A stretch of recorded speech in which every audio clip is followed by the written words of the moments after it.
Hi friends, welcome to Sam institute daily current affairs. July 4, 2024లో ఉన్నటువంటి current affairs మనం discuss చేద్దామండి. July 4, 2024 current affairs. మరి July 4, 2024 so మనకు ఒక ఇంపార్టెంట్ డే ఉంది, ఒక ఇంపార్టెంట్ దినోత్సవం అనమాట. సో ఈరోజు మన్యం వీరుడు అల్లూరి సీతారామరాజు గారి యొక్క జయంతి. సో మరి బ్రిటిష్ వారికి వ్యతిరేకంగా పోరాటం చేసినటువంటి ఒక తెలుగువారు మన అల్లూరి సీతారామరాజు. సో వారి యొక్క జయంతిని ఈరోజు జరుపుకుంటున్నాం. So July 4. సో మరి జూలై 4, 2024లో ఉన్నటువంటి మరికొన్ని కరెంట్ అఫైర్స్ మనం చూద్దాం. కరెంట్ అఫైర్స్ హెడ్లైన్ చూద్దాం. ముందుగా సెన్సెక్స్ రికార్డ్ పరుగు సాధించింది. మదుపర్ల సంపద 445 కోట్లకు చేరడం జరిగింది. సో ఒక అనతి కాలంలోనే మన సెన్సెక్స్ అనేది, మన స్టాక్ మార్కెట్ లావాదేవీలు అనేది, మన ఇన్వెస్టర్స్ చేసినటువంటివి టాప్ 30 అంటే ఒక కంపెనీలు ఆ విధంగా సాధించినటువంటి ఒక ఘనత అన్నమాట. ఈరోజు 445 లక్షల కోట్లకు చేరింది. సో ఇన్వెస్టర్స్ యొక్క సంబంధించినటువంటి ఒక సంపద ఇక్కడ మన సెన్సెక్స్ రికార్డింగ్ పరుగు సాధించింది. దానికి సంబంధించిన విశేషాలు చూద్దాం. 13వ మైత్రి విన్యాసాలు 2024. సో భారత్ థాయిలాండ్ దేశాలు కలిసి నిర్వహిస్తున్నటువంటి ఈ మైత్రి రక్షణ విన్యాసాలు నిర్వహించడం జరుగుతుంది. ఇది ఏ తరహా విన్యాసాలు ఏందో చూద్దామండి. అండ్ నెక్స్ట్ వచ్చేసి జార్ఖండ్ సీఎంగా మరో పర్యాయం సో హేమంత్ సోరెన్ ఒక నియమితులు కాబోతున్నట్టు మనకు వార్త అందుతుంది. సో చంపై సోరెన్, అక్కడ ఉన్నటువంటి జార్ఖండ్ ముఖ్యమంత్రిగా పనిచేసిన చంపై సోరెన్ సో రాజీనామా చేయడం జరిగింది నిన్న. సో ఆ నేపథ్యంలో జార్ఖండ్ సీఎంగా హేమంత్ సోరెన్ సో ప్రకటించడం జరుగుతుంది. అండ్ నెక్స్ట్ వచ్చేసి ఇక్కడ ఆగస్టులో న్యూయార్క్లో జరగబోతున్నటువంటి ఇండియా టుడే కవాతులో అయోధ్య రామ మందిర నమూనాను ఆ విధంగా ప్రదర్శిస్తున్నట్లు అక్కడ ప్రకటించడం జరిగిందనమాట. అదొక ఇంపార్టెంట్ అండి. అండ్ నెక్స్ట్ వచ్చేసి ఇక్కడ నెదర్లాండ్స్ దేశ నూతన ప్రధానిగా ఒక డిక్ షూప్ సో నియమితులు కావడం జరిగింది. దానికి సంబంధించిన విశేషాలు చూద్దామండి. అండ్ షారుఖ్ ఖాన్కి సో మన ప్రముఖ బాలీవుడ్ నటుడు షారుఖ్ ఖాన్కి స్విట్జర్లాండ్ దేశ పురస్కారం రావడం జరిగింది. లొకర్నో ఫిల్మ్ ఫెస్టివల్ 77వ లొకర్నో ఫిల్మ్ ఫెస్టివల్లో. దానికి సంబంధించిన విశేషాలు చూద్దాం. సో మరి మూతపడిన దేశీయ సామాజిక మాధ్యమంకు సో మరి ట్విట్టర్ లేదా ఎక్స్కి, ప్రజెంట్ ఎక్స్ అని పిలుస్తున్నాం, ఎక్స్కు పోటీగా వచ్చినటువంటి మన దేశీయ ఒక సోషల్ మీడియా సంస్థ తన యొక్క సంబంధించినటువంటి కార్యకలాపాలు మూసేస్తున్నట్లు ప్రకటించడం జరిగిందనమాట. సో ఇవ్వండి మనకి జూలై 4, 2024 ఉన్నటువంటి ఒక ఇంపార్టెంట్ కరెంట్ అఫైర్స్. దీనికి సంబంధించినటువంటి సో హెడ్లైన్ చూద్దామండి. సో సెన్సెక్స్ రికార్డ్ అండి, అంటే స్టాక్ మార్కెట్ లావాదేవీలంతా కూడా మనం సెన్సెక్స్ అని చెప్పేసి అంటాం. సెన్సిటివ్ ఇండెక్స్గా మనం పిలుస్తున్నటువంటి సెన్సెక్స్ అనేది సో మరి మన భారతదేశంలో అన్ని కంపెనీల యొక్క అక్కడ అంటే కంపెనీలు ఏవైతే ఐపీఓస్ రిలీజ్ చేసే అవన్నీ కూడా చూసుకుంటుంది స్టాక్ మార్కెట్. ఇది సెన్సెక్స్గా పిలుస్తాం.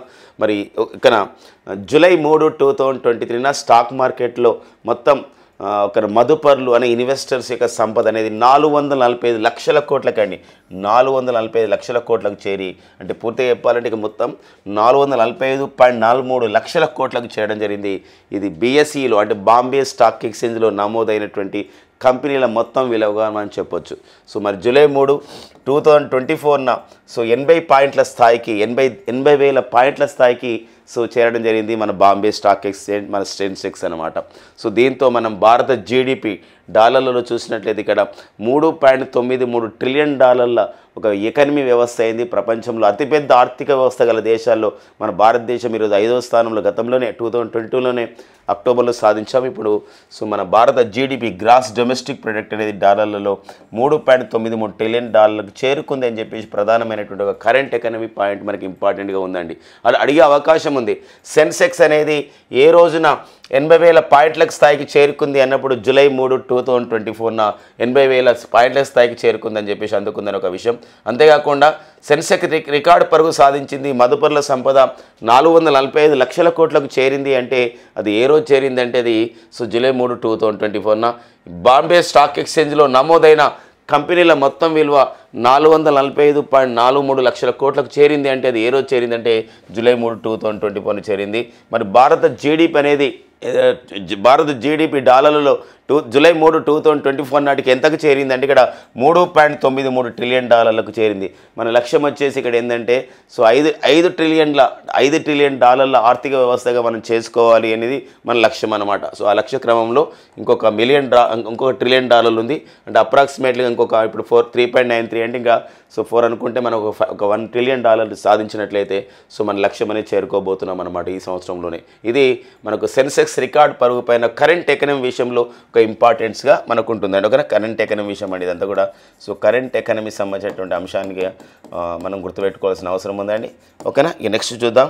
13వ మైత్రి విన్యాసాలు 2024. సో భారత్ థాయిలాండ్ కలిసి నిర్వహిస్తున్నటువంటి ఒక జూలై 1, 2024 స్టార్ట్ అయ్యి జూలై 15, 2024 ముగినటువంటి ఒక 13వ మైత్రి విన్యాసాలండి. మైత్రి అనే పేరుతో మరి విన్యాసాలు అనేది ఏ రెండు దేశాల మధ్య జరుగుతాయంటే భారత్ థాయిలాండ్ దేశాల మధ్య. లాస్ట్ టైం అయితే 2019లో 12వ మైత్రి విన్యాసాలు 2019 సెప్టెంబర్లో మేఘాలయలోని ఉమ్రోయిలో జరగడం జరిగింది ఈ మిలిటరీ విన్యాసాలు. ఈసారి 13వ మైత్రి విన్యాసాలు భారత్ థాయిలాండ్ కలిసి నిర్వహిస్తున్నటువంటి సైనిక విన్యాసాలు, మిలిటరీ విన్యాసాలు థాయిలాండ్లోని థాక్ ప్రావిన్స్లో ఉన్నటువంటి వచిరా ప్రకాన్ ఓడరేవులో ఆ పోర్ట్ ఏరియాలు నిర్వహించబోతున్నారు అనమాట. విన్యాసాల పేరు విన్యాసాలు ఒక ఏ రెండు దేశాల మధ్య జరుగుతున్నాయి, ఎన్నో రకం విన్యాసాలు, ఏ తరహా విన్యాసాలు అనే ఇంపార్టెన్స్గా మనకు ఉంటుందండి. ఓకేనా, భారత్ థాయిలాండ్ మధ్య జరుగుతున్నటువంటి విన్యాసాలు. సో మైత్రి విన్యాసాలండి, మైత్రి విన్యాసాలు. సో ఆ పాయింట్ గుర్తుపెట్టుకోండి. ఇది మనకి ఎక్సర్సైజ్ విషయంలో ఏ తరహా విన్యాసాలు అంటాడంటే సైనిక విన్యాసాలు, ఏ తరహా విన్యాసాలు అంటే మిలిటరీ ఎక్సర్సైజ్. ఏ రెండు దేశాల మధ్య జరుగుతాయి మైత్రి విన్యాసాలు? సో భారత్ థాయిలాండ్ దేశాల మధ్య జరుగుతాయి, గుర్తుపెట్టుకోవాలి ఇక్కడ. సో మనకి ఇక్కడ మైత్రి విన్యాసాలు ఉంటాయండి. మైత్రి విన్యాసాలు అంటే భారత్ థాయిలాండ్ల మధ్య జరిగేదే మైత్రి విన్యాసాలు అని చెప్పేసి ఉంటాయండి. ఓకేనా, నెక్స్ట్ చూద్దాం. జార్ఖండ్ సీఎంగా హేమంత్ సోరెన్. సో మనకి ఒక ఫిబ్రవరి 2, 2024 12వ ముఖ్యమంత్రిగా చంపై సోరెన్ నియమితులు కావడం జరిగింది. సో ఎందుకని నియమితులు అయ్యారంటే ఇక్కడ ఉన్నటువంటి హేమంత్ సోరెన్ అనేవారు అంతకన్నా ముందు హేమంత్ సోరెన్ జార్ఖండ్ ముఖ్యమంత్రిగా సో ఉండేవారు. కానీ అతనికి ఈ యొక్క సంబంధించినటువంటి మనీ లాండరింగ్ కేసులో ఈ కొన్ని బొగ్గు కుంభకోణం సంబంధించిన విషయంలో కానివ్వండి, ఇలాంటి విషయంలో ఎన్ఫోర్స్మెంట్ డైరెక్టరేట్ సో జనవరిలో ఇతను అరెస్ట్ చేయడం జరిగింది హేమంత్ సోరెన్ అప్పుడు జార్ఖండ్ ముఖ్యమంత్రిగా ఉన్నప్పుడు. సో ఎప్పుడైతే హేమంత్ సోరెన్ అరెస్ట్ చేయబడ్డాడో మరి అక్కడ జార్ఖండ్ ముక్తి మోర్చా సారథ్యంలోని కూటమి చంపై సోరెన్ని ముఖ్యమంత్రిగా నియమించుకోవడం జరిగింది. సో ఇటీవల కాలంలో రాంచీ హైకోర్టు వాళ్ళు, రాంచీ అంటే జార్ఖండ్లోని రాంచీ కోర్టు వాళ్ళు సో ఈ సంబంధించినటువంటి ఈడీ కేసులో వీరికి బెయిల్ మంజూరు చేయడం జరిగింది హేమంత్ సోరెన్కి. ఈ నేపథ్యంలో మరి చంపై సోరెన్ రాజీనామా చేయడం, మరి అంతేకాకుండా మరి చంపై సోరెన్ రాజీనామా చేయడంతో పాటుగా వెంటనే ఏమైందంటే ఇక్కడ ముఖ్యమంత్రిగా జార్ఖండ్ నూతన ముఖ్యమంత్రిగా హేమంత్ సోరెన్ పదవి బాధ్యతలు చేపడతారని చెప్పేసి జార్ఖండ్ ముక్తి మోర్చా సారథ్యంలో ఉన్నటువంటి సంకీర్ణ ప్రభుత్వం చెప్పడం జరిగింది. అంతేకాకుండా చంపై సోరెన్ ఆ రాష్ట్ర గవర్నర్ అయినటువంటి జార్ఖండ్ రాష్ట్ర గవర్నర్ అయినటువంటి ఓకేనా సిపి రాధాకృష్ణన్ అండి, ఇతను తెలంగాణకి ఇన్ఛార్జ్ గవర్నర్గా ఉన్నారు. మరి ఒక సిపి రాధాకృష్ణన్కి సంబంధించినటువంటి ఒక రాజీనామా లెటర్ కూడా చంపై సోరెన్ ఇవ్వడం జరిగింది. రాజీనామా లెటర్ను ఆమోదించడం కూడా జరిగింది అనమాట. ఇది మొత్తం కూడా ఒక పొలిటికల్గా ఇన్ఫర్మేషన్గా ఒక కరెంట్ పాలిటీ అంశంగా మనం చూసుకోవాల్సిన అవసరం ఉంది. మరి జార్ఖండ్ సీఎంగా హేమంత్ సోరెన్ నియమితులు కావడం జరిగిందన్నమాట, మరో పర్యాయం. సో చూద్దామండి ఇక నెక్స్ట్ కరెంట్ అఫైర్. సో మరి ప్రతి సంవత్సరం కూడా భారతదేశ స్వాతంత్ర దినోత్సవం తర్వాత ఒక 2 రోజుల తర్వాత ఇండియా డే అనే పేరుతో ఆగస్టు 18, 2024 న్యూయార్క్లో ఈ ఇండియా డే అనే పేరుతో ఒక కవాతుని నిర్వహించడం జరుగుతుందన్నమాట. ఈసారి కవాతు అంటే ఒక ప్రదర్శన నిర్వహించడం జరుగుతుంది. ఈ కవాతులో ఏం చేస్తున్నారంటే ఈసారి అయోధ్య రామ మందిర నమూనాని మొత్తం కూడా న్యూయార్క్లోని కొన్ని వీధులలో ఏం చేస్తారంటే ఒక సంబంధించిన కవాతు నిర్వహిస్తారు. దాని ద్వారా అంటే వీధులలో అయోధ్య రామ మందిర నమూనాని ఏం చేస్తారంటే ప్రదర్శించడం జరుగుతుందన్నమాట. సో ఇది ఒక ఇంపార్టెంట్గా చూసుకోవాలండి. ఎందుకంటే ఇది ఒక ఫస్ట్ టైం ఇలాంటికి సంబంధించినటువంటి ఒక భారతదేశ ఒక ఆధ్యాత్మిక విషయానికి, ఒక భారతదేశ ఆలయానికి దక్కినటువంటి గుర్తింపు, ఒక భారతీయులకు దక్కిన గుర్తింపుగా ఈరోజు న్యూస్లో ఇవ్వడం జరిగింది. అంటే న్యూయార్క్ ఇండియా టుడే కవాతులో అయోధ్య రామ మందిర నమూనాని ప్రదర్శిస్తున్నట్లు విశ్వ హిందూ పరిషత్తు ప్రకటించడం జరిగిందనమాట. ఏ రోజునంటే ఆగస్టు 18, 2024 భారత స్వాతంత్ర దినోత్సవం తర్వాత న్యూయార్క్లో ప్రతి సంవత్సరం కూడా ఇది ఆగస్టులో మనకి ఇండియా డే అనే పేరుతో నిర్వహించడం జరుగుతుంది. ఇటీవల ఇలా అడగవచ్చు, ఇండియా డే అనే పేరుతో నిర్వహించే మరి ఈ క్రింది ఏ నగరంలో, అమెరికాలోని క్రింది ఏ నగరంలో అయోధ్య రామ మందిర నిర్మాణాన్ని ఆ విధంగా నమూనాని ప్రదర్శించడం జరిగింది కవాతులో భాగంగా అంటే అది న్యూయార్క్ నగరం అనమాట. ఓకేనండి. సో మరి న్యూయార్క్ అమెరికా ఆర్థిక రాజధాని న్యూయార్క్ అండి. సో న్యూయార్క్ గురించి చెప్పుకున్నట్లయితే అమెరికా ఆర్థిక రాజధాని అండి. అమెరికా ఆర్థిక రాజధాని వచ్చేసి అమెరికా. సో ఆర్థిక రాజధాని వచ్చేసి న్యూయార్క్ అండి. అండ్ న్యూయార్క్లో మరి ఎన్నో అంతర్జాతీయ సంస్థలు ఉన్నాయి. ప్రధానంగా చూసినట్లయితే ఐక్యరాజ్య సమితి ప్రధాన కార్యాలయం ఎక్కడ కలదు? యుఎన్ఓ ప్రధాన కార్యాలయం అంటే సో న్యూయార్క్లో ఉందండి. సో అంతేకాకుండా న్యూయార్క్లో సో మరి ఇక్కడ మనహటన్ అనే ప్రాంతంలో ఒక బిజీ ట్యాక్స్ని అంటే రద్దీ రుసుముని ఆ విధంగా అమలు చేయాలని చెప్పేసి అక్కడ ఉన్నటువంటి న్యూయార్క్లో ఉన్నటువంటి మెట్రోపాలిటన్ సిటీ వాళ్ళు ఆ విధంగా నిర్ణయించుకోవడం జరిగిందనమాట. ఇటీవల కాలంలో ఈ క్రింది ఏ నగరంలో అంటే రోడ్లు ఎక్కడైతే బాగా బిజీగా ఉంటుందో ట్రాఫిక్ ఉంటుందో ఆ ప్రాంతంలో ఒక సంబంధించినటువంటి బైపాస్గా తీసుకొని అక్కడ ఏంటంటే రోడ్ ట్యాక్స్ విధిస్తున్నారు అనమాట. అలాంటి ప్రపంచంలో ఫస్ట్ టైం అనమాట బిజీ ట్యాక్స్ అని చెప్పేసి అంటాం, లేదా రద్దీ రుసుము అని చెప్పేసి అంటాం. ప్రపంచంలో రద్దీ రుసుముని తీసుకురాబోతున్నటువంటి తొలి నగరంగా ఏముందండి? న్యూయార్క్. ఇలా మొదటిసారిగా వచ్చినప్పుడు మనకి ఇంపార్టెంట్గా ఉంటుందండి. ఈ మధ్య కాలంలో మనం చూసాం ఏంటంటే ఇక్కడ రెయిన్ ట్యాక్స్ ప్రపంచంలో తొలిసారిగా ఒక దేశం రెయిన్ ట్యాక్స్ని తీసుకురావడం జరిగిందండి. రెయిన్ ట్యాక్స్ని ఏ దేశం తీసుకురావడం జరిగిందంటే సో కెనడా దేశం రెయిన్ ట్యాక్స్ని తీసుకురావడం జరిగింది. ఏప్రిల్ 1, 2024 నుండి సో మరి కెనడా దేశం రెయిన్ ట్యాక్స్ని తీసుకురావడం అయితే జరిగింది. అంటే పల్ల ప్రాంతాల్లో వర్షం రావడం వల్ల ఈ పల్ల ప్రాంతాలన్నీ కూడా జలమయం అవుతున్నాయి. అలాంటప్పుడు అక్కడ మంచి జలమయం కాకుండా మంచి చర్యలు చేపట్టడానికి సో ఏం చేస్తున్నారంటే ఇక్కడ రెయిన్ ట్యాక్స్ని వసూలు చేస్తున్నారు కెనడా దేశంలో. ఈ మధ్యలో మనం చూసాం చూడండి కార్బన్ ట్యాక్స్ అని చెప్పేసి. సో గతంలో కార్బన్ ట్యాక్స్ని న్యూజిలాండ్ అమలు చేసింది, మళ్ళీ దాన్ని వెనక తీసుకుంది. ఇటీవల కాలంలో ఎవరైతే పశువులు పెంచుకుంటారో పశువులు గేదెలు ఎలాంటివి పెంచుకుంటారో అవి పేడని ఇలాంటివి ఇస్తాయి. ఇవన్నీ కూడా CH4ని విడుదల చేస్తాయి, మీథేన్ని. కాబట్టి వాటిపైన పశువుల సంబంధించిన యజమానులకు సో కార్బన్ ట్యాక్స్ను విధించబోతున్నామని చెప్పేసి ఇటీవల ప్రకటించుకున్నటువంటి దేశం వచ్చేసి ఏదండి? న్యూజిలాండ్ తర్వాత డెన్మార్క్ దేశం అనేది కార్బన్ ట్యాక్స్ డెన్మార్క్ దేశం. ఇలా మనం కొన్ని అంశాలు మనం ఇక్కడ డిస్కస్ చేసుకోవడానికి ఉంటుందండి. ఇక నెక్స్ట్ వచ్చేసి మనకి నెదర్లాండ్స్ నూతన ప్రధానిగా డిక్ షూప్ నియమితులు కావడం జరిగింది. ఎవరంటే డిక్ షూప్. సో మరి నెదర్లాండ్స్ నూతన ప్రధానిగా నియమితులు కావడం జరిగింది. సో మరి జూలై 2, 2024 అతను ప్రమాణ స్వీకారం కూడా బాధ్యతలు కూడా చేపట్టడం జరిగింది. So Dick Schoof. So Mark Rutte స్థానంలో ఇతను నియమితులు కావడం జరిగింది. మరి మార్క్ రుటే గత ఒక దశాబ్దం పైగా నెదర్లాండ్స్కు ప్రధానిగా పనిచేయడం జరిగింది మార్క్ రుటే. మరి మార్క్ రుటే ఎందుకు ఆ విధంగా ప్రధానమంత్రి పదవి నుండి దిగిపోవడం జరిగింది అంటే బికాజ్ అతను ఏంటంటే నాటోకి అంటే నార్త్ అట్లాంటిక్ ట్రీటీ ఆర్గనైజేషన్కి సో ఒక నూతన డైరెక్టర్ జనరల్గా నియమితులు కావడం జరిగిందండి. ద న్యూ డైరెక్టర్ జనరల్ నాటోకి నూతన డైరెక్టర్ జనరల్గా నియమితులైన వారు వచ్చేసేవారంటే ఇక్కడ సో మార్క్ రుటే అండి. సో ఎవరి స్థానం నియమితులు కావడం జరిగిందంటే సో జెన్స్ స్టోల్టెన్బర్గ్ అండి. జెన్స్ స్టోల్టెన్బర్గ్ అనేవారు నాటోకి డైరెక్టర్ జనరల్గా పనిచేస్తున్న వీరి స్థానంలో జెన్స్ స్టోల్టెన్బర్గ్ స్థానంలో మరి నాటోకి నూతన డైరెక్టర్ జనరల్గా నియమితులైన వారు త్వరలో బాధ్యతలు చేపట్టిన వారు ఎవరంటే మార్క్ రుటే. సో ఆ పాయింట్ మనకి ఇంపార్టెంట్గా ఉంటుంది. ఆ నేపథ్యంలో మరి నెదర్లాండ్స్ నూతన ప్రధానిగా మార్క్ రుటే స్థానంలో డిక్ షూప్ నియమితులు కావడం జరిగింది. మరో విషయం ఈ సందర్భంగా గుర్తుపెట్టుకోవాలి, నెదర్లాండ్స్ దేశస్తులను మనం ఏమని పిలుస్తామంటే డచ్చీ వార్ అని పిలుస్తాం. ఏదండి? డచ్చీ వార్ అని చెప్పేసి ఏ దేశస్తులను పిలుస్తామంటే నెదర్లాండ్ దేశస్తులను పిలుస్తాము. అందుకోసమే డచ్ ప్రధాని అని చెప్పేసి కూడా అంటాం. నూతన డచ్ ప్రధాని ఎవరంటే డిక్ షూప్. ఓకే, అలా కాకుండా మనకి నాటో ప్రజెంట్ డైరెక్టర్ జనరల్గా ఎవరైతే జెన్స్ స్టోల్టెన్బర్గ్ ఉన్నారో ఆయన ఇప్పుడు త్వరలోనే అతను పదవి విరమణ చేయబోతున్నారు. ఆయన స్థానంలో అక్టోబర్లో ఎవరు నియమితులు కాబోతున్నారు ఈ నాటోకి నూతన డైరెక్టర్ జనరల్గా అంటే మార్క్ రుటే అనమాట. కాబట్టి ఆ నేపథ్యాన్ని కూడా గుర్తుపెట్టుకోవాలి. అండ్ నెక్స్ట్ ఇక నాటో గురించి మనం చెప్పుకున్నట్లయితే నార్త్ అట్లాంటిక్ ట్రీటీ ఆర్గనైజేషన్ అని చెప్పేసి అంటామండి. ఉత్తర రాజ్యాల సైనిక కూటమి అని చెప్పేసి ఉంది నాటో. మరి 1949లో ఏర్పాటు చేయబడ్డ సంస్థ, 1949 ఏప్రిల్ 4 ఏర్పాటు చేయబడ్డ సంస్థ. మరి ఇటీవల కాలంలో 75 సంవత్సరాలు పూర్తి చేసుకున్న సంస్థ ఏది అంటే అది సో నాటో అండి. And only military organization in the world. ప్రపంచంలో ఉన్నటువంటి సైనిక కూటమి ఏకైక సైనిక కూటమిగా గుర్తించబడింది నాటో అన్నమాట. మరి ఇలాంటి నాటోకి కొత్త డైరెక్టర్ జనరల్ మార్క్ రుటే రావడం జరిగింది. ఆ నేపథ్యంలోనే మరి గతంలో మరి ఈ మార్క్ రుటే వచ్చారు. మరి ఇలాంటి నేపథ్యంలో నాటో గురించి చెప్పినట్లయితే ఇక్కడ నాటో ప్రధాన కార్యాలయం ఎక్కడ ఉంటుందని చెప్పేసి అంటాం. అది బెల్జియం రాజధాని బ్రజెల్స్లో. సో బెల్జియం రాజధాని బ్రజెల్స్ నాటో ప్రధాన కార్యాలయం ఉంటుంది. అండ్ మరొక విషయం గమనించాలి ఇక్కడ. సో మరి ఇక్కడ బెల్జియంకి ఒక ఇంపార్టెన్స్ ఉందండి. ప్రపంచంలో తొలిసారిగా ఎకోసైడ్ అంటే పర్యావరణ విధ్వంసం చేయడాన్ని ఒక నేరంగా ప్రకటించినటువంటి దేశంగా మనకి బెల్జియం దేశం అనేది గుర్తించబడింది. అండ్ నెక్స్ట్ వచ్చేసి ఇక్కడ నాటోలో ఎన్ని సభ్య దేశాలు ఉన్నాయంటారు. నాటోలో ప్రజెంట్ అయితే 32 సభ్య దేశాలు ఉన్నాయండి. సో మరి ఒక 32 సభ్య దేశం 31వ సభ్య దేశంగా చేరింది వచ్చేసి ఫిన్లాండ్ దేశం అండి.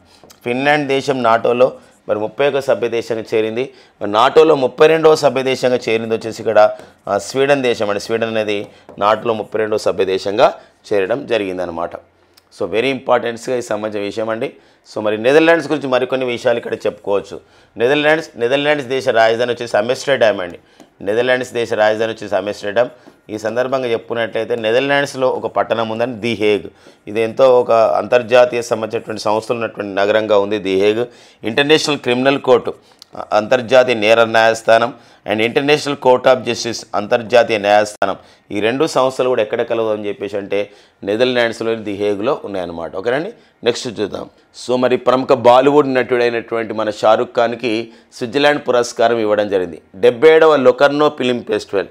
అంటే ఇది ఏంటంటే మనకి లొకర్నో ప్రాంతంలో, అంటే ఇది స్విట్జర్లాండ్లో ఉన్నటువంటి ఒక నగరం అండి. ఇది స్విట్జర్లాండ్లోని లొకర్నో ప్రాంతంలో ఈ యొక్క సంబంధించినటువంటి ఒక ఫిలిం ఫెస్టివల్ సినిమా ఉత్సవం జరిగింది. ఇందులో మరి షారుఖ్ ఖాన్ నటించినటువంటి జరుగుతూ ఉంది. షారుఖ్ ఖాన్ నటించినటువంటి దేవదాసును కూడా త్వరలోనే అంటే ఆగస్ట్ 7న ప్రదర్శించబోతున్నారు. ఆ సందర్భంగా మన బాలీవుడ్ నటుడు ఈ యొక్క మన షారుఖ్ ఖాన్కి పార్దో అల్లా కారియేరా అస్కోనా లోకర్నో టూరిజం పురస్కారం ఇవ్వబోతున్నారు అనమాట. ఈ షారుఖ్ ఖాన్కి క్రింది ఏ దేశం ఇటీవల కాలంలో పురస్కారం ఇచ్చింది ఫిలిం ఫెస్టివల్ అంటే స్విట్జర్లాండ్ దేశం. స్విట్జర్లాండ్లో జరిగినటువంటి ఏ సంబంధించిన ఫిలిం ఫెస్టివల్ జరిగిందంటే లొకార్నో ఫిలిం ఫెస్టివల్. అవార్డు పేరు ఏం పేరంటే పార్దో హల్లా కారియేరా ఆస్కోనా లొకర్నో టూరిజం. అలా కాకుండా 77వ లొకర్నో స్విట్జర్లాండ్ ఫిలిం ఫెస్టివల్లో షారుఖ్ ఖాన్ నటించినటువంటి ఏ సినిమాను ప్రదర్శించారని చెప్పేసి అంటే దేవదాస్ సినిమాను ప్రదర్శించడం జరిగింది. Very important. ఈ అవార్డ్ సెషన్లో ఇవి ఎక్కువ అడుగుతున్న నేపథ్యం. ఈ మధ్యలో మనం చూసుకున్నాం చూడండి షాంఘై ఫిలిం ఫెస్టివల్ అండి. మరి షాంఘై ఫిలిం ఫెస్టివల్ ఎక్కడ జరుగుతుందని అడిగాడు. కారణం ఏంటంటే షాంఘై అనేది పట్టణంలో జరుగుతుంది కాబట్టి షాంఘై పట్టణం ఎక్కడ కలదు అని చెప్పేసి అంటే ఇది చైనా ఆర్థిక రాజధాని కాబట్టి చైనాలో జరుగుతుంది. మరి ఈ షాంఘై ఫిలిం ఫెస్టివల్లో తొలిసారిగా మనం చూస్తున్న ఈసారిగా 12th ఫెయిల్ అనే సినిమా ప్రదర్శించడం జరిగిందనమాట. అవార్డులు వచ్చినాయా రాదా తర్వాత విషయం. మస్తు అవార్డులు వచ్చిన 12th ఫెయిల్ సినిమాకి. కానీ ఈ ప్రదర్శించడం అనేది కూడా ఒకసారి అడుగుతుంటాడు అనమాట. ఇది ఒక ఘనత అనమాట. ఇప్పుడు మనం లాస్ట్ ఇయర్ ఒకసారి అయితే మనకి స్విట్జర్లాండ్లోని జెనీవాలో తొలిసారిగా ఒక భారతీయ చిత్రం అక్కడ అంతర్జాతీయ ఎవరైతే ఆఫీసులు ఉన్నాయో అక్కడ కార్యాలయాలు వాళ్ళ సిబ్బంది గురించి తొలిసారిగా ఒక భారతీయ చిత్రం ప్రదర్శించబడింది. ఆ చిత్రం ఏంటంటే అది కాంతార అండి. రిషబ్ శెట్టి దర్శకత్వం వహించి నిర్మించిన చిత్రం కాంతార ప్రదర్శించబడింది. అలాంటి క్వశ్చన్స్ మనకు రావడం జరుగుతుంది ఒక్కోసారి. సో ఇప్పుడు కూడా షాంఘై ఫిల్మ్ ఫెస్టివల్లో ప్రదర్శించబడ్డ సినిమా ఏదంటే 12th fail cinema. Vinod Sharma నిర్మాణ సారథ్యంలో అండ్ విక్రమ్ మెస్సీ ప్రధాన పాత్రతో మనకి వచ్చినటువంటి సినిమానే ఇక్కడ 12th ఫెయిల్ సినిమా అండి. సో మరి ఒక మనోజ్ కుమార్ శర్మ అని చెప్పేసి ఒక సంబంధించినటువంటి ఐపీఎస్ అధికారి యొక్క జీవిత చరిత్రగా మనం చెప్పుకోవచ్చు అనమాట. నెక్స్ట్ చూద్దామని. సో మరి దేశీయంగా 2021లో వచ్చిందండి. అంటే ఇక్కడ ట్విట్టర్, అప్పుడైతే ట్విట్టర్ అనే వాళ్ళం, ప్రజెంట్ ఎక్స్ అని చెప్పేసి అంటాం. దాని ప్రత్యామ్నాయంగా వచ్చింది ఒక సోషల్ మీడియా ప్లాట్ఫామ్ మన భారతదేశంలో స్వదేశంగా అభివృద్ధి చేసుకున్నాం. అదే ఏంటంటే అనే ఒక సోషల్ మీడియా ప్లాట్ఫామ్ అండి. ఒక చిన్న పక్షి బొమ్మ ఉంటుంది, సేమ్ అనమాట. అంటే ట్విట్టర్ లాగానే వచ్చింది. 1 కోటి మంది యూజర్స్ కూడా అయ్యారు. కానీ క్రమంలో కొన్ని సాంకేతిక ఆర్థిక ఇబ్బందుల వల్ల ఈ యొక్క అనే యొక్క సామాజిక మాధ్యమాన్ని మూసేస్తున్నాం అని చెప్పేసి ఆ సంస్థ వ్యవస్థాపకులైనటువంటి అప్రమేయ రాధాకృష్ణ అండ్ మయోక్ బిడావట్కలు ప్రకటించడం జరిగిందనమాట. సో మరి ఈ యొక్క ఇంపార్టెంట్గా చూసుకోవచ్చు. ఎందుకోసమంటే ప్రపంచవ్యాప్తంగా ఒకప్పుడు ట్విట్టర్ అంటే మస్తు పేరు ప్రఖ్యాతులు ఉండే. ఈ ట్విట్టర్కి మరి కొనుగోలు చేయడం జరిగింది. ట్విట్టర్ని ఎవరు కొనుగోలు చేశారంటే ఇటీవల కాలంలో $44 బిలియన్ ఎలన్ మాస్క్ కొనుగోలు చేయడం జరిగింది. ఎలన్ మాస్క్ ఆల్రెడీ చాలా కంపెనీలు ఉన్నాయి. అందులో స్పేస్ ఎక్స్ అనే కంపెనీ అతనిది, అంతరిక్ష పరిశోధన సంస్థ. దాంతోపాటుగా టెస్లా అనే ఒక ఆటోమొబైల్ సంస్థ కూడా వారిది. మరి ఎలన్ మాస్క్ ట్విట్టర్ని కొనుగోలు చేయడం జరిగింది. సో మరి అంతవనుకున్నటువంటి జాక్ డోర్సెట్ చీఫ్ ఎగ్జిక్యూటివ్ ఆఫీసర్గా తప్పుకున్నాడు ట్విట్టర్కి. మరి ఎలన్ మాస్క్ ఈ ట్విట్టర్కి పేరుని ఎక్స్గా పేరు మార్చుకోవడం జరిగింది. ప్రజెంట్ ఎక్స్ సీఈఓగా ఎవరున్నారంటే ఇక్కడ లిండా ఎక్కరీను నియమించుకోవడం జరిగింది. అయితే ఒకప్పుడు ఏంటంటే ఈ ట్విట్టర్కు పోటీగా మన భారత్కి చెందినటువంటి రాధాకృష్ణ అండ్ మయాంక్ గారు ఏం చేశారంటే అనే పేరుతో అండి. సో పేరు ఎలా ఉంది చూడండి, అనే పేరుతో అలా ప్రత్యామ్నాయంగా ఏర్పాటు చేయడం జరిగింది 2021లో ఒక సోషల్ మీడియా ప్లాట్ఫామ్ని. సో చాలా పాపులర్ అయింది. బట్ ఏంటంటే కొన్ని ఆర్థిక సాంకేతిక కారణాలతో మూసేస్తున్నట్టు ప్రకటించారు. సో మనకి ఇది ఒక ఒక ఇన్ఫర్మేషన్ టెక్నాలజీ ఆధారితమైన ఒక విషయంగా గుర్తుపెట్టుకోవాలి. ఓకేనా, నెక్స్ట్ చూద్దామండి. సో ఎల్ఐసి అండి, మనకు life insurance corporation of India. మరి ఎల్ఐసి సంస్థకి 1956 సెప్టెంబర్ 1న ఏర్పాటు చేయబడ్డ సంస్థ ఎల్ఐసి. మరి ఎల్ఐసికి ప్రజెంట్ మరి ఎల్ఐసి యొక్క ప్రధాన కార్యాలయం అంటే ఎక్కడ ఉంటుంది అంటే ముంబైలో ఉంటుంది. మరి ఇలాంటి ఎల్ఐసి సంస్థకి ఒక ఆల్రెడీ చైర్మన్గా పనిచేస్తున్నారు. ఏప్రిల్ 2023 నుండి చైర్మన్గా పనిచేస్తున్నాడు సిద్ధార్థ మోహంతి. సో వీరిని ఎల్ఐసి సంస్థ మేనేజింగ్ డైరెక్టర్ అండ్ సిఇఓ కూడా నియమించుకోవడం జరిగింది. జూన్ 2025 వరకు వీరే ఎవరు సిద్ధార్థ మోహంతి గారే మేనేజింగ్ డైరెక్టర్ సిఇఓ కూడా పనిచేస్తారు అని చెప్పేసి ఒక ప్రకటించడం జరిగింది. ఇది వార్తల్లో ఒక అంశంగా అపాయింట్మెంట్స్గా మనం చూసుకోవాల్సిన అవసరం ఉంటుంది.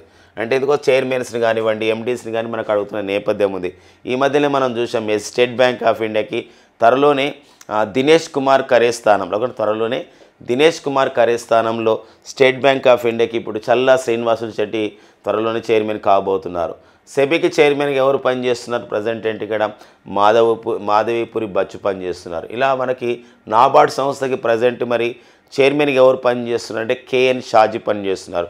అలాంటి నేపథ్యాన్ని కూడా ఇక్కడ చూసుకోవాల్సిన అవసరం ఉందండి. ఇది సిద్ధార్థ మోహంతి ఎల్ఐసి ఒక చైర్మన్ అయినటువంటి వీరిని మేనేజింగ్ డైరెక్టర్ సిఇఓగా కూడా నియమించుకోవడం జరిగింది. దాంతోపాటు ఈ పదవుల్లో కూడా ఉంటారు ఎవరండి సిద్ధార్థ మోహంతి. ఇక నెక్స్ట్ వచ్చేసి మనకి గ్లోబల్ ఇండియా ఏఐ సమిట్ 2024. మరి జూలై 2024లో జూలై 2-3-2024లో మరి గ్లోబల్ ఇండియా ఏఐ సమితి ఈ యొక్క న్యూఢిల్లీలో జరిగింది. ఏఐ అనగా ఆర్టిఫిషియల్ ఇంటెలిజెన్స్, లేదా దీన్ని మనం ఎలా పిలవచ్చు అంటే గ్లోబల్, తెలుగులో రాసుకోవడం గ్లోబల్ ఇండియా లేదా భారత్ కృత్రిమ మేధా సదస్సు అంటామండి. కృత్రిమ మేధా సదస్సు 2024 ఎక్కడ నిర్వహించారంటారు? న్యూఢిల్లీ నిర్వహించడం జరిగింది. దీన్ని ఎవరు ప్రారంభించారు ఈ సదస్సును అంటే న్యూఢిల్లీలో.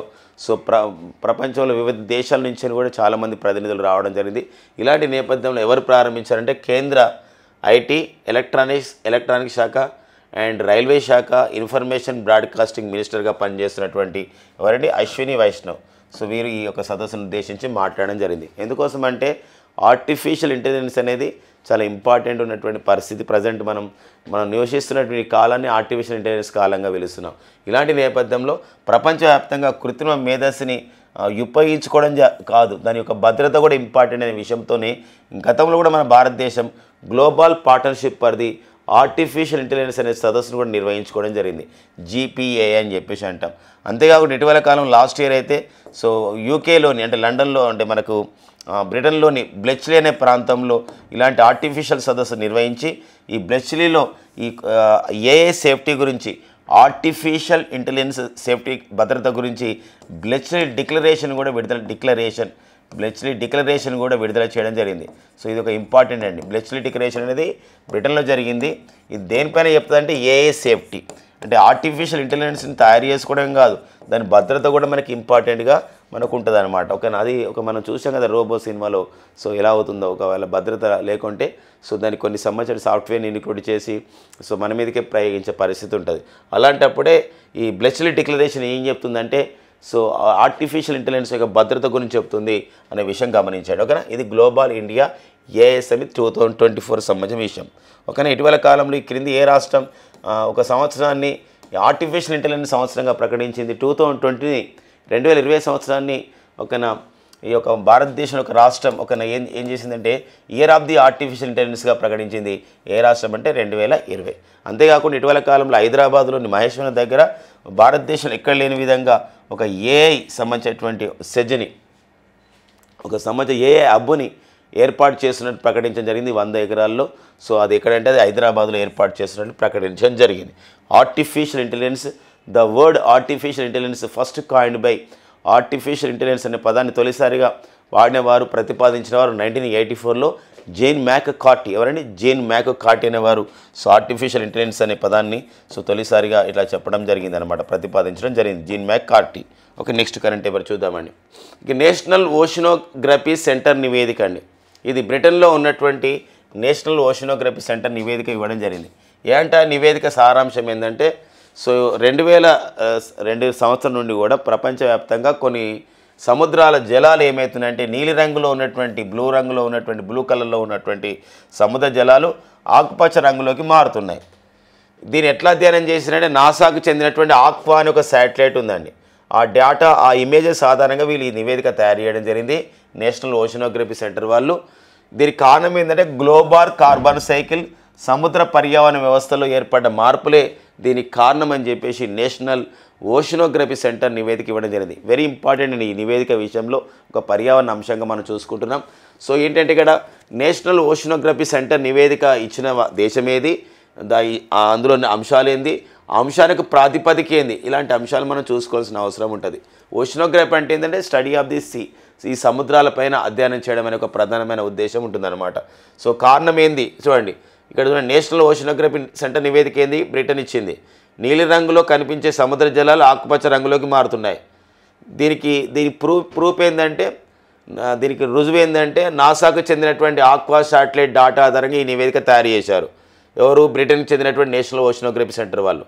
మరి ఎందుకు అట్లా అవుతున్నాయి, ఆకుపచ్చ రంగులోకి ఎందుకని మారుతున్నాయి నీలి రంగులో ఉన్నటువంటి వాటర్, సముద్రం వాటర్ అంటే గ్లోబల్ కార్బన్ సైకిల్ అంటే కార్బన్ ఉద్గారాలు విడుదల ఇలాంటి నేపథ్యం అండ్ సముద్ర పర్యావరణ వ్యవస్థలు కూడా చాలా మార్పులు వస్తున్నాయని చెప్పేసి అధ్యయనం చేయడం జరిగిందనమాట. మన దేశంలో కూడా సముద్రం పైన అధ్యయనం చేయడానికి national institute of the oceanography అనే సంస్థ ఉందండి. ఈ national institute of the oceanography అనే సంస్థ మనకి పనాజీ అంటే గోవాలోని పనాజీ దగ్గర మనకు ఉంటుంది. అంతేకాకుండా NIOT ఒక national institute of the ocean technology అనే సంస్థని ఇక్కడ మద్రాస్ అంటే చెన్నైలో దీన్ని తమిళనాడులో ఏర్పాటు చేయడం జరిగిందనమాట. మనం కూడా సముద్రాన్ని అధ్యయనం చేసే క్రమంలో సముద్రంలో ఖనిజాల లభ్యత పైన కూడా మనం కూడా ఓషన్ డీప్ మిషన్ ప్రారంభించడం జరిగింది. దీనికి మత్స్య ఒక 6000 అనే పేరుతో కూడా IIT మద్రాసు వాళ్ళు అండ్ నెక్స్ట్ వచ్చేసి ఇక్కడ NIOT వాళ్ళ శాస్త్రవేత్తలు సంయుక్తంగా ఈ మత్స్య 6000 అనే ఒక మిషన్ కూడా తయారు చేయడం జరిగిందనమాట. ఇక నెక్స్ట్ వచ్చేసి మనకి జూలై 5 నుండి 7 2024లో హైదరాబాద్లోని ఐటెక్స్లో 73వ భారతీయ ఔషధ సదస్సుని నిర్వహించబోతున్నారు. ఇండియన్ ఫార్మస్యూటికల్ కాన్ఫరెన్స్ నిర్వహిస్తున్నారు. అంటే ఔషధ పరిశ్రమ యొక్క తేరుతెన్నులేంది, అలాంటి విషయాలపైన ఇంకా ఎలాంటి సంబంధించినటువంటి చర్యలు చేపట్టుకోవాలి, ప్రభుత్వం నుండి ఎలా సపోర్ట్ రావాలి, ఇలాంటి నేపథ్యంలో ఈ భారతీయ ఔషధ సదస్సును నిర్వహిస్తున్నారు. మరి ఇండియన్ ఫార్మస్యూటికల్ కాంగ్రెస్ అసోసియేషన్ వాళ్ళు నిర్వహిస్తున్న ఈ సదస్సు యొక్క ఇతివృత్తం ఏంటి అని చెప్పేసి అంటాం. ఇతివృత్తం ఏంటంటే ఇక్కడ ప్రపంచ శ్రేయస్సు కోసం భారతీయ ఔషధ రంగ పాత్ర అంటే for the welfare of the world the rule of the Indian pharmaceutical sector. మన భారత ఔషధీయ రంగం అనేది ప్రపంచ శ్రేయస్సు కోసం ఏం చేయాలి, ఎందుకోసం అంటే ప్రపంచంలో మనం చాలా దేశాలకు ఔషధాలు పంపిస్తున్నాం. కరోనా కాలంలో అయితే మనకి కరోనా లాక్డౌన్ టైంలో అంటే ఏదైతే మనం ఈ సంబంధించిన కరోనా టీకాలు ఏవైతే ఉన్నాయో చాలా దేశాలకు కూడా మనం పంపిణీ చేయడం జరిగింది. ఈ ఐక్యరాజ్య సమితి కార్యక్రమమైనటువంటి వ్యాక్సిన్ మైత్రి అనే కార్యక్రమం ద్వారా 100కు పైగా దేశాలకు కూడా మనము కరోనా టీకాలు అందించినట్టు మన ప్రభుత్వం చెప్పడం జరిగింది. ఇలాంటి నేపథ్యంలో అందుకే ఈ ఇతివృత్తం ఇవ్వడం జరిగింది, ప్రపంచ శ్రేయస్సు కోసం భారతీయ ఔషధ రంగ పాత్ర అని చెప్పేసి. సో మరి హైదరాబాద్లో నిర్వహిస్తున్నటువంటి మరి ఒక సదస్సు ఏంటి, ఆ విషయాలు మనం ఇంపార్టెంట్గా ఉంటుందండి. హైదరాబాద్లో మరి ప్రతి సంవత్సరం ఫిబ్రవరి నెలలో కూడా ఈ ఔషధ రంగం పైన, ఆరోగ్య రంగం పైన కూడా ఒక సదస్సు జరుగుతుంది. దాన్ని మనం ఏమంటామంటే బయోఏసీ సమితి అని చెప్పేసి అంటాం. 2024 బయోఏసీ సదస్సు 2024 కూడా ఎక్కడ నిర్వహించడం జరిగింది, ఫిబ్రవరిలో అంటే హైదరాబాద్లో నిర్వహించుకోవడం జరిగిందండి. సో మరి ఇది కూడా ఒక ఇంపార్టెంట్గా మనం చూసుకోవాల్సిన అవసరం ఉంది. సో బయోఏసీ సదస్సుగా మనం పిలుస్తామండి 2024. ఈ బయోఏసీ సదస్సుకి శాశ్వత వేదిక వచ్చేసి ఇక్కడ ఏంటంటే హైదరాబాద్. 133వ డ్యూరాండ్ కప్ అండి. డ్యూరాండ్ కప్ అనేది ఏంటంటే డ్యూరాండ్ కప్ అనేది ఆసియా ఖండంలోనే అత్యంత పురాతనమైన ఫుట్బాల్ టోర్నమెంట్ డ్యూరాండ్ కప్ అండి.